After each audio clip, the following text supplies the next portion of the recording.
Giingon sa Ebanghelyo,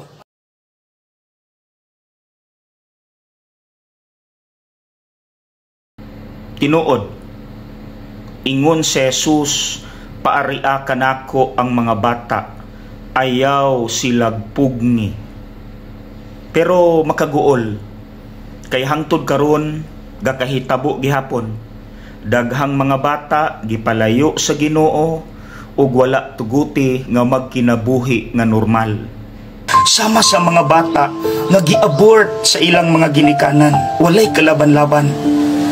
Ikaduha, mga bata nga tuod gipanganak, gipakatao, pero gisalikway pod sa pamilya.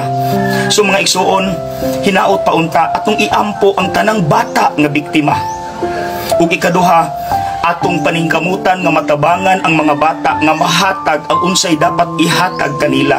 Sa mapananglit number 1, ipaduol sila sa Ginoo.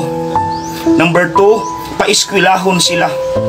Number 3, freedom nga makadula kaysa tagaan og pala aron mo trabaho, tagaan og lata aron manglimos. Ug ikaupat, respeto, dili sexual harassment. Mga igsuon, hinumduman nato, pabor si Kristo sa mga dinaog-daog. Dili niya pasagdan ang mga dinaog-daog ug walang kalaban-laban.